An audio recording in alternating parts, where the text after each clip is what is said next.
Hello everyone, so we are back with a new lesson, that is fertilization. So it is the second part or continuation of your lesson reproduction in animals. So in the previous episode we have already discussed about the male reproductive organ and the female reproductive organ. Hope you have gone through the introductory part.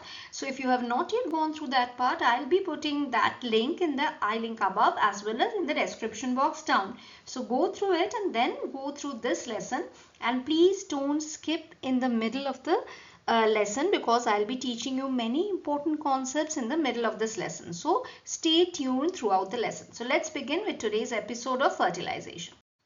So at the end of today's lesson, what we will learn? We will be learning fertilization, internal fertilization and external fertilization, development of embryo, viviparous and oviparous animals. So in the next episode, we will be coming back with the asexual reproduction in animals. So for that, you need to subscribe to my channel, because I'll be back with many important lessons, many important topics as per your curriculum. So subscribe to my channel, stay tuned, stay updated with all the videos I am posting.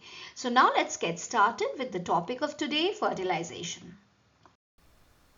So the first step of this process of reproduction is the fusion of the sperm and the ovum. Okay, so this fusion, when the sperms come in contact with the egg, one of the sperms, they may fuse with the egg, and such fusion of the sperm and the egg is called fertilization. So what is fertilization? Fertilization is the process when the fusion of the sperm and the egg happens. Okay, so this is shown here. You can see here, this is the egg or the ovum when the sperm is coming and it is fertilizing the ovum. This process, this fusion of the sperm and the ovum is called fertilization, right? Is it clear?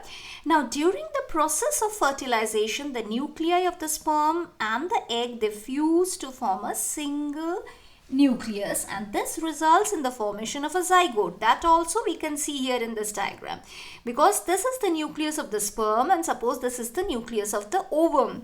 So they fuse together to form a single nuclei, that is the fusing of the nuclei. So this is how a zygote is formed. This is a zygote. This results in the formation of a fertilized egg, and this fertilized egg is called the zygote. This fertilized egg is called the zygote, right? So now we can say that the process of fertilization is the meeting of an egg cell from the mother and a sperm cell from the father. So the new individual inherits some of the characteristics from the mother as well as from the father. So they will be having characteristics from the mother as well as from the father, because they are having the sperm and the egg both are fusing together, having characteristics of both father and mother. Now you can look at your siblings, your brother and sister, and see if you can recognize some of the characteristics in them similar to those of your mother or your father, right? So you can just check that whether any of your siblings are having any characteristics which are matching your father or mother, or you are having any characteristic which is either similar to your mother or similar to your father. So it's you are inheriting from your parents, right? So fertilization which takes place inside the female body is called the internal fertilization. So why it is termed so? Because the full process is happening inside the human body. Internal fertilization occurs in animals including humans, cows, dogs, hens. You will be surprised to know that many animals the fertilization takes place outside the body of the female. So let us find out what is happening there. What is happening?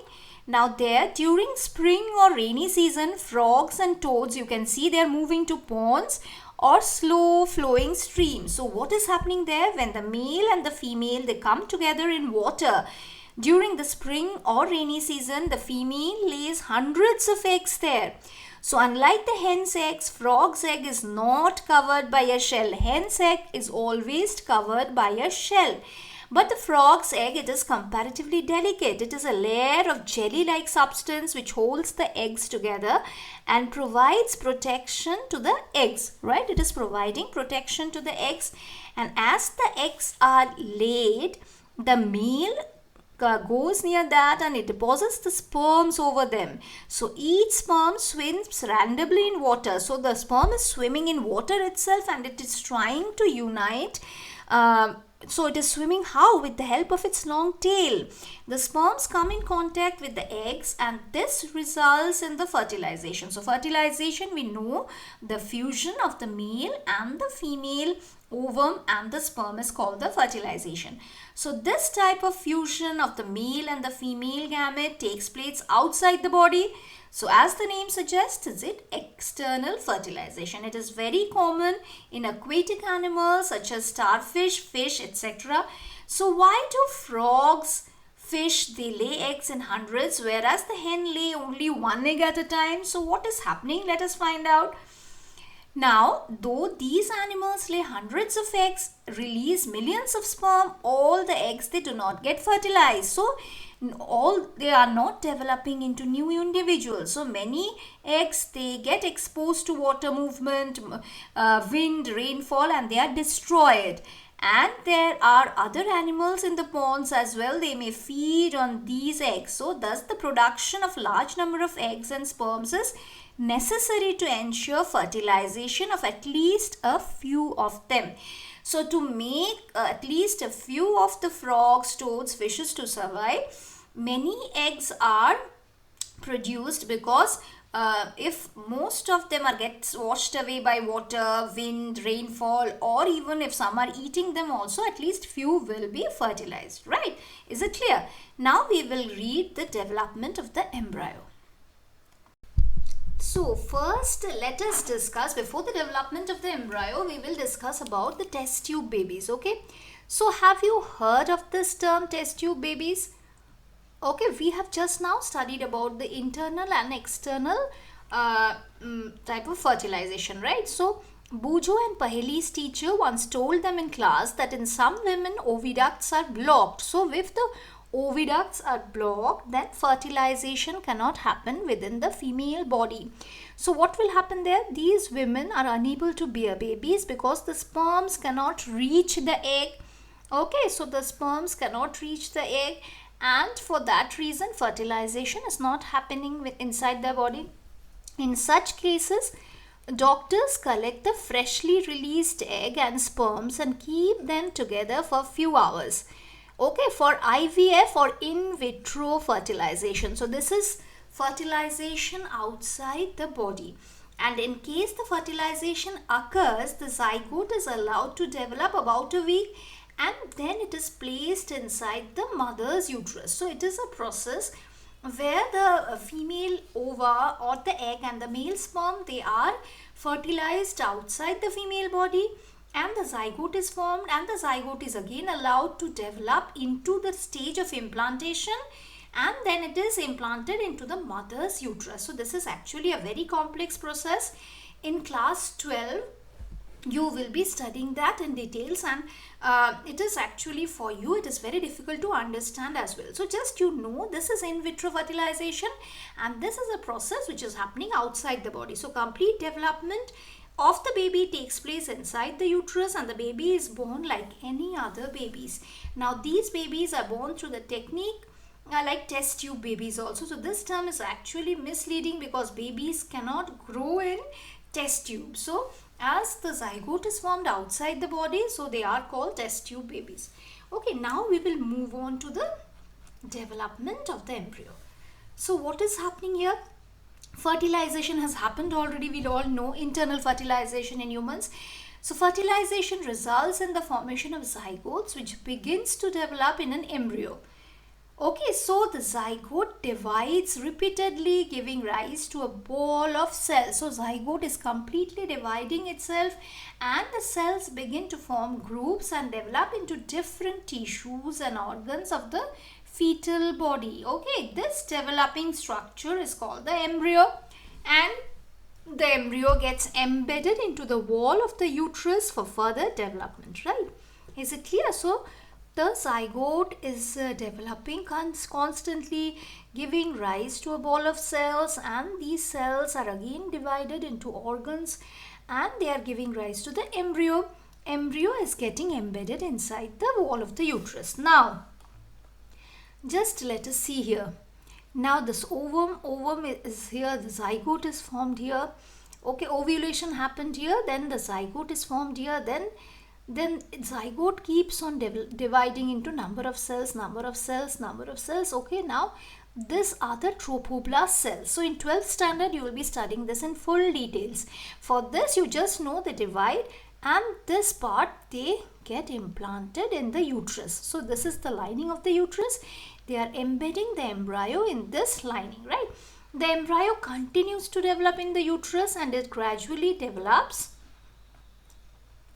parts such as hands, legs, head, eyes, ears, etc. Okay, the stage of the embryo in which all the body parts can be identified is called a fetus. So the embryo, when all the body parts are identified, then it is called the fetus. And when the development of the fetus is complete, the mother gives birth to the baby. Okay, so when this fetus in the uterus is completely developed, then the mother gives birth to the baby. Now in internal fertilization, it takes place in hens also, but do hens give birth to babies like humans and cows? You know they do not. So how are chicks born? So we will find out what is happening in that. So soon after fertilization, the zygote divides repeatedly and travels down the oviduct. As it travels down, many protective layers are found around it, and the hard shell that you see in the hen's egg is one such protective layer.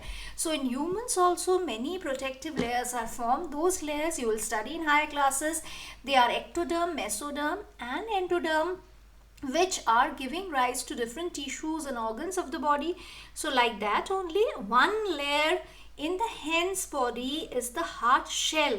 So that is the protective layer. So after the hard shell is formed around the developing embryo, the hen finally lays the eggs. Okay, so the hen knows that the fetus is already developed inside the egg, and it gives birth to the egg. The embryo at least takes 3 weeks to develop into a cheek.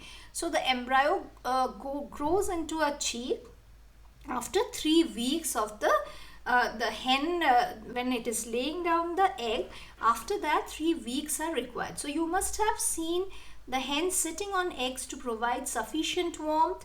Did you know that development of the cheek takes place inside the eggshell during this period? So after the chick is completely developed, it bursts open the eggshell, and in animals which undergo the external fertilization, development of the embryo takes place outside the female body, and the embryos continues to grow within the egg coverings. Okay, so in animals which are undergoing external fertilization like frogs and all, which is happening in the water, what is happening? The embryo develops outside the female body only. It continues to grow within the egg coverings, and after the embryos they develop, the eggs they hatch. So this is the process. The embryos are developing in the eggs, whether it is internally or outside. So when it is internally, the mother knows when the baby is about to get birth. The baby is sending signals to the mother. Mother will get contractions and baby will come out of mother's body. But in animals, when there is external fertilizations, the egg embryo continue to grow within the egg coverings only, and the embryos hatch. When they are developed, the eggs hatch. Okay, so you must have seen numerous tadpoles swimming in the ponds and streams as well, right? So now we will move on to viviparous and oviparous animal, right? So what are they? So what are viviparous and oviparous animal, right? We have learned that some animals, they give birth to young ones, while some animals, they are laying eggs. So here till now we have discussed on that only. So the animals which give birth to the young ones are the viviparous animals, and those animals who are laying eggs are called oviparous animals, right? So the animals who are giving birth to young ones are the viviparous ones, like we human beings are viviparous animals. Cats, dogs, cows, they are viviparous animals, and those who are laying eggs such as frogs, hen, they are oviparous animals. So the following activity will help you to understand better and differentiate between viviparous and oviparous. So what you can observe, try to observe eggs of the following organism: frog, lizard, butterfly, moth, hen, crow. These you can observe where you able to observe the eggs of all of them. Make the drawings of the eggs that you observe. So these are the observations which is quite easy and you can observe them. Now the eggs of few animals are easy to observe because their mothers are laying them outside their bodies. But these are oviparous animals, but you would not be able to collect the eggs of dog, cow, cats because they are not laying eggs. The mothers give birth to their young ones and these are viviparous animals. So you understood. If you are given a question that what is viviparous and what are oviparous, you can write from this. Okay. Now, can you now give some more examples of viviparous and oviparous? Just take your notebook and answer this question. Apart from what we have discussed in class, you can write the names of other viviparous and oviparous animals, right? Now, young ones to adults, how they are growing, the new individuals which are born or hatched from eggs, they continue to grow till they become adults. Okay, in some animals the young ones may look very different from the adults. That is the life cycle of a frog. You can see here these are the eggs. This is the early tadpole, this is the late tadpole, and this is the adult frog. So they look totally different. Okay, we find three distinct stages, that an egg, tadpole or larva or adult. So don't the tadpoles look so different from the adults? Can you imagine these tadpoles will someday become frogs? Okay, so the tadpole transforms into into adults capable of jumping and swimming. The transformation of the larva into an adult through drastic changes is called metamorphosis. Okay, so what is this total process called? This total process is called metamorphosis. So conversion of a larva to an adult, this whole process is called metamorphosis. Okay. So this is the process which is named as metamorphosis. And what about the changes that we observe in our body when we grow? Do you think we undergo metamorphosis? In humans, body parts similar to those present in the adults are present from the time of birth.